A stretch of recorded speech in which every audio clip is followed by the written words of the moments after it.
আওয়ামী লীগ রাজনীতির ময়দানে না থাকার কারণে সরকারের বন্ধু বলেন, শত্রু বলেন, সরকারের বেদনা বলেন, আশা বলেন, আকাঙ্ক্ষা বলেন, সবই এনসিপি আর সবই জামাত। ঠিক এই সময়টিতে সরকারের যারা বান্ধব বা এই শেখ হাসিনা তাড়ানোর যে মূল কারিগর, সেই মূল কারিগর যারা ইউনূস জমানাতে রাষ্ট্র ক্ষমতা পরিচালনা করেছে এবং তাদের মবের ভয়ে বিএনপি, আওয়ামী লীগ থেকে শুরু করে সাধারণ আমজনতা থর করে কেঁপেছে। সেই লোকগুলো এখন উল্টো মবের শিকার হচ্ছে।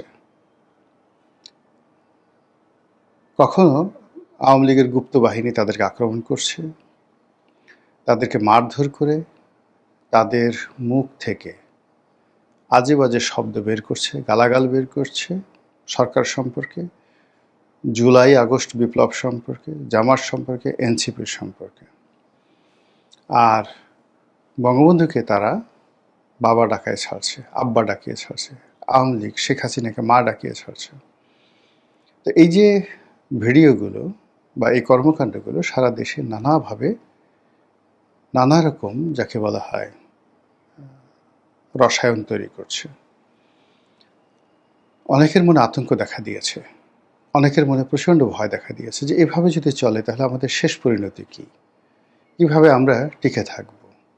এই যখন সরকারের অবস্থা, ঠিক সেই সময়টাতে দেশের প্রধান দুটো রাজনৈতিক দল, এখন তো আওয়ামী লীগ রাজনীতির ময়দানে না থাকার কারণে সরকারের বন্ধু বলেন, শত্রু বলেন, সরকারের বেদনা বলেন, আশা বলেন, আকাঙ্ক্ষা বলেন, সবই এনসিপি আর সবই জামাত। তো এখন সেই জামাত এবং এনসিপি যদি সরকারের সঙ্গে মিশে যায় একেবারে গোল আলুর মতো বা আলু ভর্তার মতো, তাহলে সরকারে কি হবে?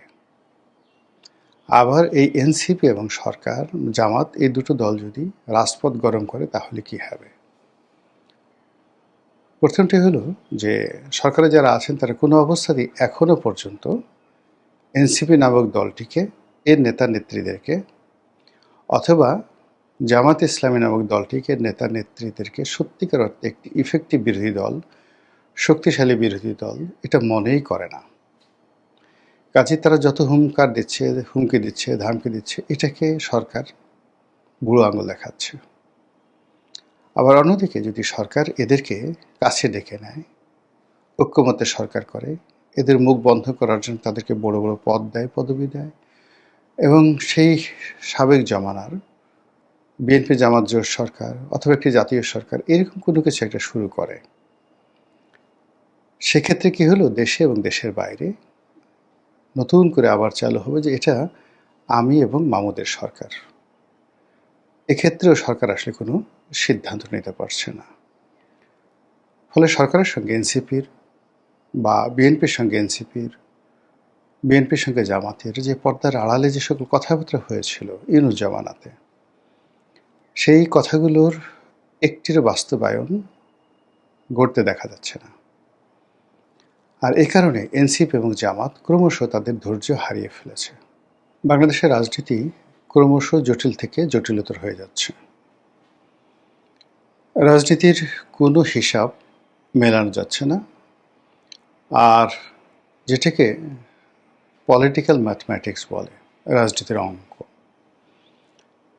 সে অঙ্ক যখন খুব স্বাভাবিক নিয়মে চলে এবং মানুষ যখন ভুল না করে, তখন যিনি অঙ্ক করছেন তিনি বলে দিতে পারে যে আসলে ফলাফলটা কি হচ্ছে। রাজনীতির প্রায় প্রতিটি উপসর্গ এবং অনুসর্গ একে অপরের সঙ্গে এমনভাবে কন্ট্রাডিক্ট এবং কনফ্লিক্ট করছে। মাথার সঙ্গে লেজের, লেজের সঙ্গে মাথার ক্রমশ সংঘর্ষ হচ্ছে।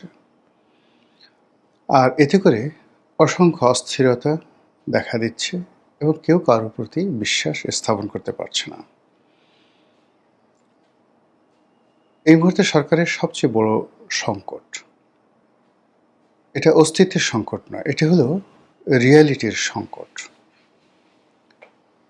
সরকারকে কারা ভালোবাসেন সরকার জানে না, সরকারের বন্ধুকে সরকার জানে না, শত্রুকে তাও জানে না। তারপর সরকারের যারা প্রতিপক্ষ, তারা কি সরকারকে ভয় পাবে, নাকি এক ধাক্কায় ফেলে দেবে? তারা কি শেখ হাসিনার মতো তারেক রহমান সাহেবকেও দেশ থেকে তাড়িয়ে দেবে, নাকি শেখ হাসিনা যেভাবে 17 বছর ক্রমাগত জুলুম অত্যাচার চালাতে পেরেছিলেন, একইভাবে তারেক রহমান সাহেবকে 17 বছর সময় দেবে? এই বিষয়গুলো নিয়ে বিরোধী দল যারা আছেন তাদের মধ্যে যথেষ্ট মতানৈক্য আছে। অন্যদিকে সরকার তার আপন গতিতে কতগুলো কাজ করে যাচ্ছে।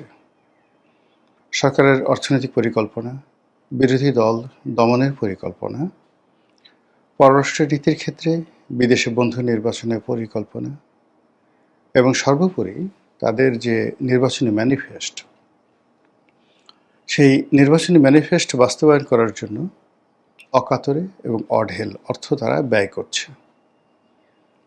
আর এই যে তাদের নির্বাচনী ম্যানিফেস্টো, এগুলো বাস্তবায়ন করতে গিয়ে সরকারের ভিতরে পক্ষ বিপক্ষ, অন্তর্দ্বন্দ্ব,